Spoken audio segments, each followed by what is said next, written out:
ఈరోజు దేవుని వాగ్దానం లూకాసు వార్త 19వ అధ్యాయం 10వ వచనం. నశించిన దానిని వెదికి రక్షించుటకు మనుష్య కుమారుడు వచ్చెను.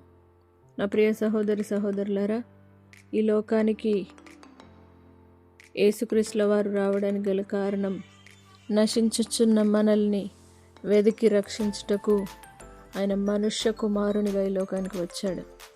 ప్రతి ఒక్కరి పాపమునకు వారి యొక్క క్రయధనముగా వారి పాపము నుండి విడిపించడానికి ఆయన దేవుడై ఉండి దేవలోకమును విడిచి మనుష్య రూపమును దాల్చి ఈ లోకానికి వచ్చాడు. గనుక నశించిపోతున్న ప్రతి ప్రజలను వెదికి రక్షించడానికి మనుష్య కుమారుడు వచ్చాడన్న వాగ్దానాన్ని దేవుడు మీ జీవితంలో నెరవేర్చి ప్రతి ఒక్కరూ పాపంలో నుండి పాపపు ఊబిలో నుండి బయటకు వచ్చి ప్రతి ఒక్కరు యేసు నిజమైన దేవుడని ఒప్పుకున్నట్లయితే దేవుడు మిమ్మల్ని వెదికి రక్షించి మీ పాపములు కడిగి వేస్తాడు. కాబట్టి ఇదే రక్షణ దినం.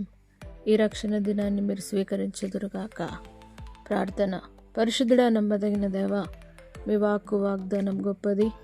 నశించుచున్న ప్రజలను వెదికి రక్షించడానికి మనుష్య రూపిగా లోకానికి వచ్చిన మా పరమ తండ్రి, ఎంతమంది అయితే వారి హృదయంలో మిమ్మల్ని విశ్వసించి వారి హృదయంలోనికి మిమ్మల్ని ఆహ్వానిస్తూ ఉన్నారో వారందరినీ మీరు వెదికి రక్షించి వారికి జీవమును, సమృద్ధి జీవమునిచ్చి వారి పాపముల నుండి విడిపించి ప్రతి ఒక్కరికి నిత్య జీవం అనుగ్రహించమని యేసు పరిశుద్ధ నామమును బట్టి అడిగి వేడుకుంటున్నాం తండ్రి.